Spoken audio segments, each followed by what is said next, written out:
Hello everyone, welcome back to my channel, Ate Femix Vlog. Ayan guys, lunch tayo. So, may prepare po ako dito na salad. Ayan, lettuce at saka yung cucumber lang. Excuse me. Saka may soup. Yung soup ko yung sayote to at saka celery na may pork bone. Ayan. At dito naman sa kabila natin guys, may tayo, may mincemeat tayo dito na steam. Saka lang to, mushroom. Parang sprout parang siya ng mushroom. Hindi ko alam yung hindi bumubuka. Yung dessert natin mamaya, papaya. Saka yung leftover namin to kagabi na fruits.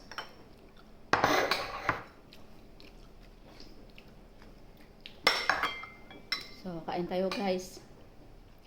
Maaga kami magkain ngayon kasi pahinga muna kami dahil mamaya konti pupunta kami ng school para sunduin yung mga bata.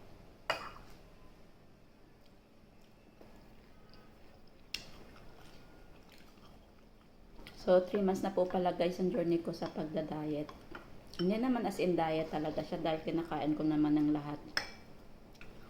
Anong pagkain dito kinakain ko, I don't care. Pero except lang talaga sa rice. Sinasanamahan ko lang talaga ng 20 minutes exercise.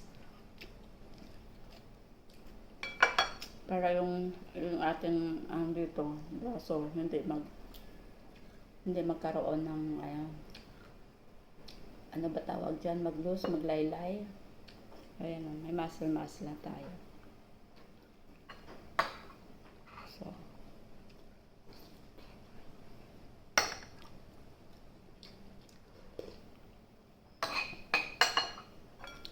So far guys, nag-start ako ng aking diet.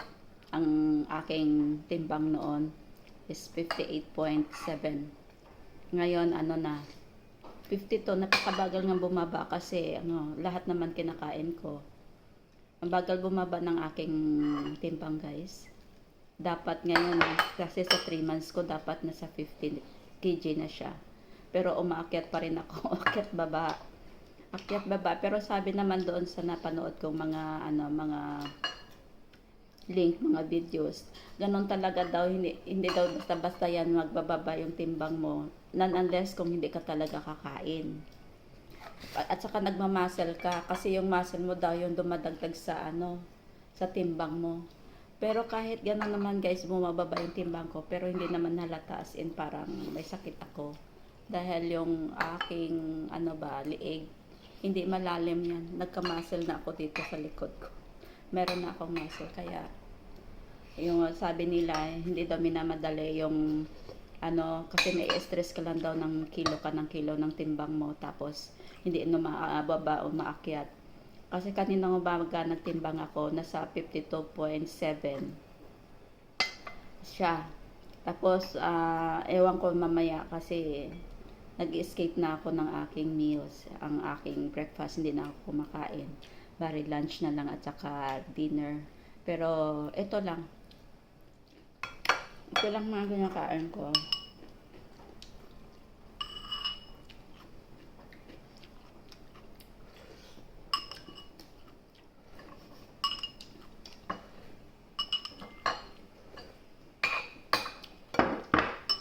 Ay, yung ayun yung ating celery. Dahil sabi nila gamot daw to sa gout.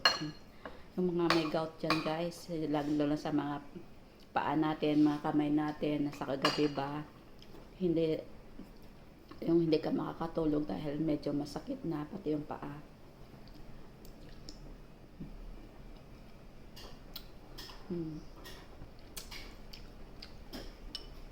Masarap naman siya. Masarap nga to, steam lang, kaya lang kasi yung may lasa nga parang hindi na kanais-nais yung lasa. Lalo na steam kaya. Yung iba nito ginagawa nilang juice, sinahaluan nila ng cucumber, carrots, tsaka ito, celery.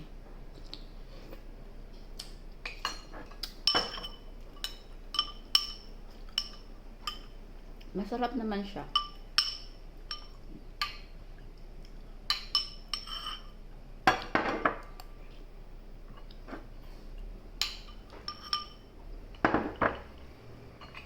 Ito yung sayote. Sayote to.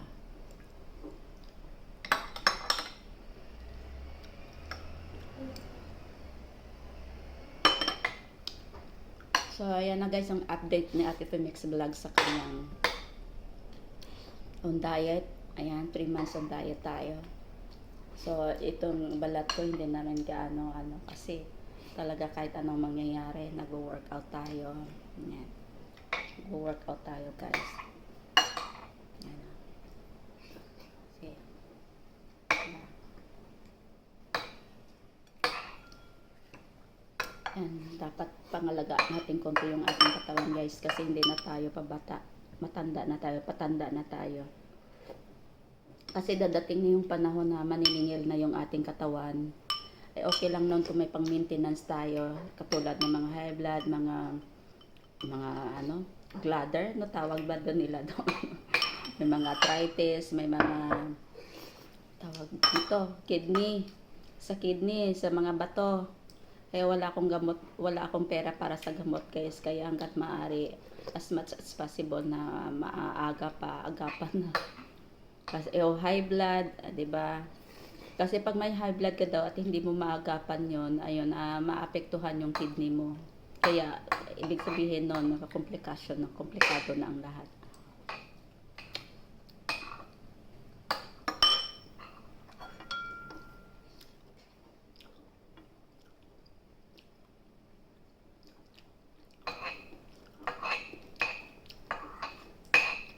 Nga lang, pag yung beginners talaga guys, mag-i-start nyo, kailangan talaga tanggalin ng soft drinks kasi isa yung nagpapatrigger na gugutomin ka. Saka yung kape, okay lang naman yun guys kasi marami naman nagda-diet na nagkakape talaga pero no sugar sila, as in pure coffee talaga sila, black coffee ang kanilang suggestion na mga coffee, black coffee ang kanilang pinopromote. Pero ako talaga kasi tinanggal ko guys kasi nung araw na nagkakape ako, may times na sobrang ginugutom ako. Nanginginig ako sa gutom, di ko alam kung saan galing yung gutom na yun. Parang ilang platong kanin na kaya naubos ko. Saka maganda naman talaga guys na hindi ko naman nilahat para lang sa akin ha, sa inyo naman siya. Hindi nagra-rice kasi pala yung rice pag tunaw na sa tiyan yun yung nagpapagutom sa'yo. Pero kung mga protein at fats lang kinakain mo, matagal ka gutomin at hindi ka basta-basta gutomin talaga. Kasi dati kahit konti lang yung kinakain ko, tapos may rice ako sa middle ng night. Sus ko, grabe, gusto kong kumain, gusto kong bumangon para kumain. Pero ngayon, at least na-handle ko na siya dahil kahit ito lang yung mga kinakain ko. Pero hindi na ako basta-basta ginugutom ba.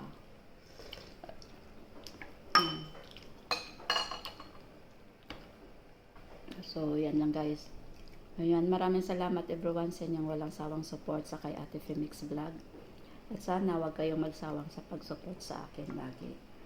Ayan, mag-ingat tayong lahat guys and keep healthy, keep safe, and God bless us all everyone. Maraming salamat guys at ingat tayong lahat. Bye-bye. Ayan, higop muna ako bago tayo magpaalam dito.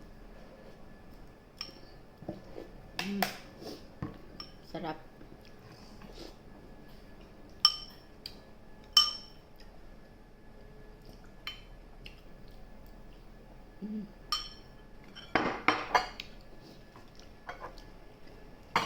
Tsaka yung ating lettuce.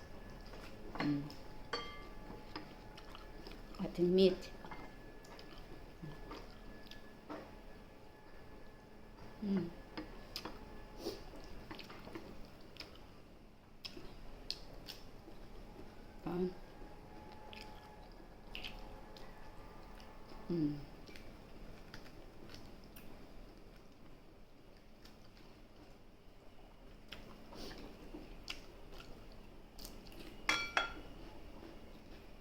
So everyone,